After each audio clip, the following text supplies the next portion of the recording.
nosso querido decano, Padre José Augusto, o pastor José Marcos, da Igreja Batista do Coqueiral, que nos dá a honra e a alegria de sua presença conosco.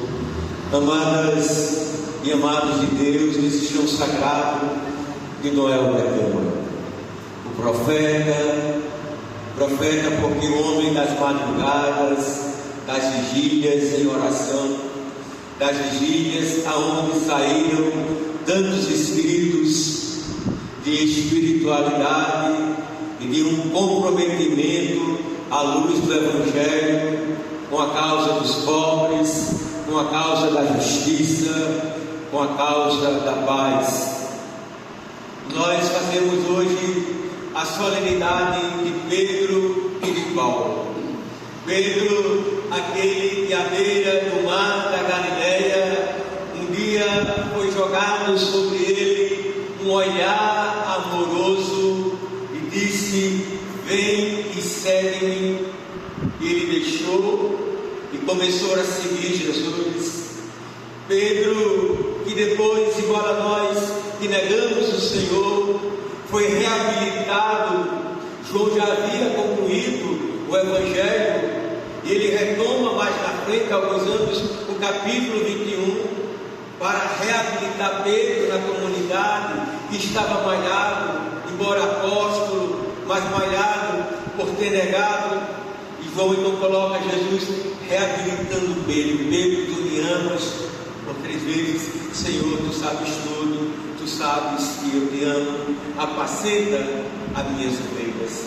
E isso foi na beira do mesmo lago, do mesmo mar. E ele termina dizendo a Pedro, renovando aquela palavra inicial, como que retornando ao primeiro amor, como nos lembra João do Apocalipse, e vai dizer: vem e segue-me, apacenta as minhas ovelhas. Pedro, que teve um encontro pessoal, comunitário, coletivo com Jesus, junto com as discípulas e os discípulos. E Paulo, que vai ter também um encontro com Jesus, indo para Damasco, e lá na estrada de Damasco tem a experiência com o ressuscitado.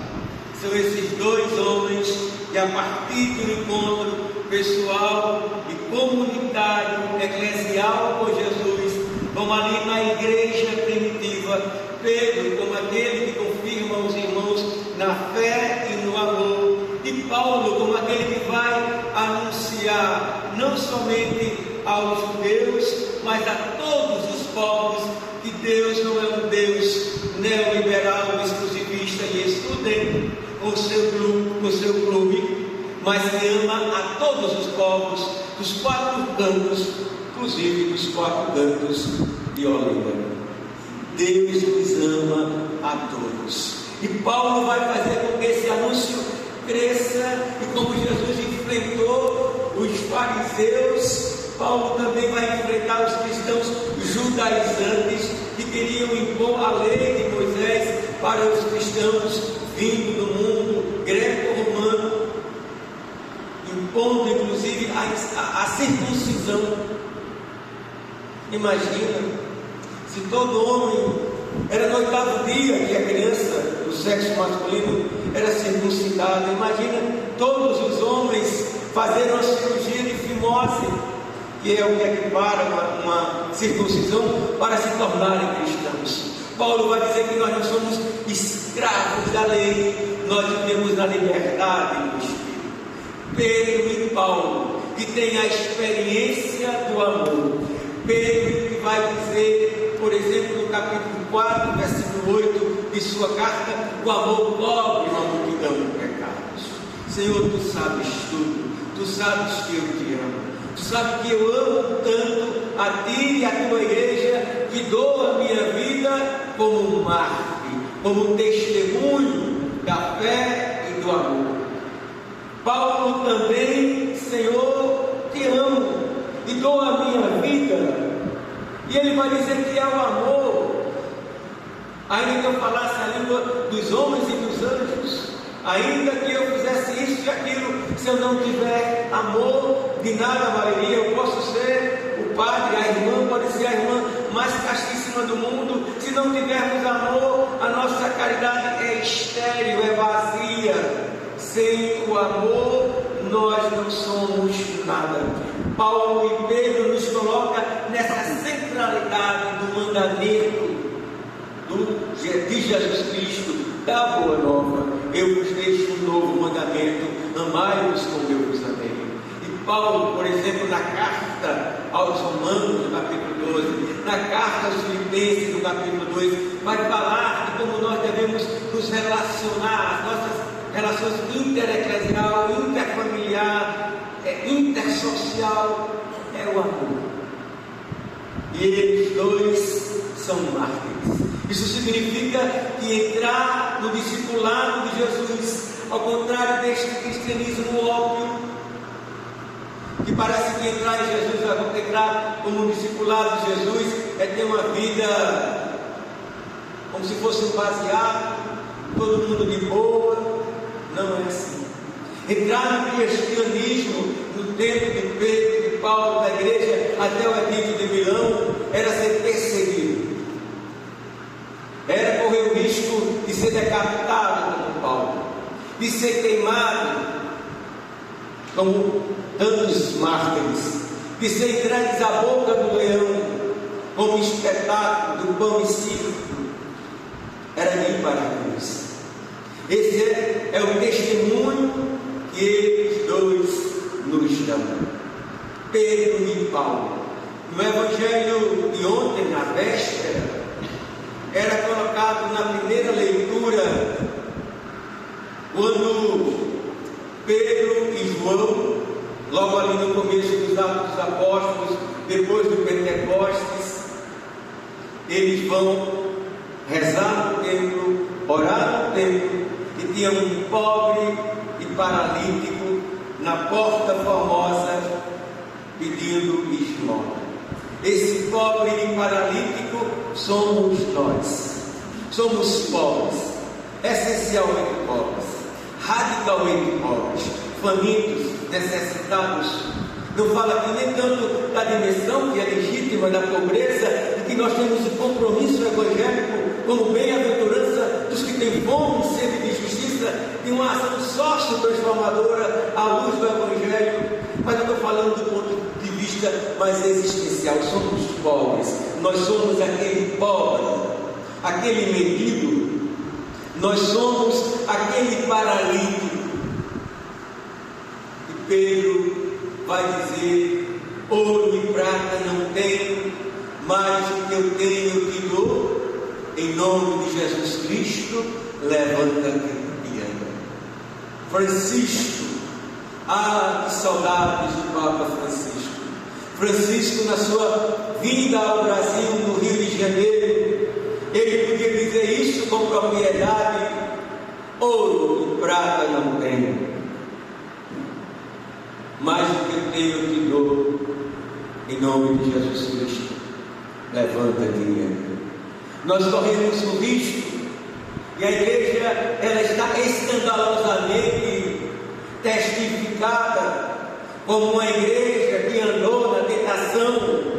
Ela, como corpo de Cristo, não conseguiu vencer aquela tentação de Cristo no deserto contra o poder, e ela cai no poder, de tal modo que a igreja pode dizer: eu tenho ouro e prata, mas não tem Jesus. É preciso que sejamos purificados. É preciso que o papado, o episcopado, o clero, o laicato, sejamos purificados.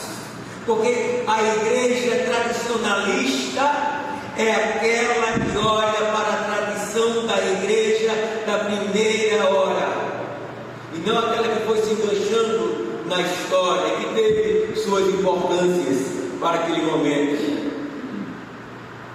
A igreja conservadora é aquela que quer conservar a originalidade de uma ceia começada numa sala emprestada com almofadas, porque ele estava perseguido, não podia sequer se apresentar, e foi através de sinais. Uma igreja tradicionalista e conservadora é esta igreja de Pedro. Ouro e prata eu não tenho, mas o que eu tenho eu te dou. Em nome de Jesus Cristo, levanta-te e anda. Que nós possamos, a exemplo de Pedro, vivermos uma igreja sem poder, sem ostentação, sem glória, sem mundanismos. E nós estamos na casa de um que levou ao extremo da radicalidade do ponto de vista evangélico esta pobreza. Não foi morar nos palácios, veio morar aqui numa sacristia, que é um chão sagrado. Não ficou ali ligado aos poderosos, sim, para tentar promover justiça, mas se colocou do lado dos pobres, dos oprimidos, dos excluídos, dos injustiçados. Porque é assim que nós ouviremos no final da história, venha ou não venha. Senhor, quando foi que te vimos? Senhor, quando foi que te vimos? Todas as vezes que vocês fizeram isso aos mais pequeninos, foi a mim que vocês fizeram. Pobre, o faminto, o preso que ninguém quer ver, o doente que nós não vamos visitar, o estrangeiro no mundo da xenofobia, e uma xenofobia que parece pagando um preço. A Europa explorou a África até onde podia. E hoje os africanos voltam, ou estão melhor, imigram para a Europa, e eles se sentem incomodados. São cristãos. Eu estive estrangeiro, Jesus realmente esteve estrangeiro no Egito. A xenofobia, o racismo. Por que eu vou olhar para o negro, o preto, o indígena, o cigano, com ódio? Nisto todos saberão que vós sois os meus discípulos, se amem, se vocês amarem. Porque eu vou olhar para o outro com homofobia, o gay, a lésbica, o bi, o trans? É com amor que se vê e que se pratica o amor. O racismo, a xenofobia, a homofobia, a misoginia, que mata mulheres, que mata namoradas, que mata esposas e companheiras. Pedro e Paulo querem nos colocar na centralidade do Evangelho. O amor cobre a multidão de pecados. Paulo, ainda que eu falasse a língua dos homens e dos anjos, se eu não tiver amor, não vale nada. E Renato Russo, da Legião Urbana, musicou esse trecho paulino e fez uma canção que embalou o Brasil naquela época e nos continua a embalar nos tempos de hoje, assim seja.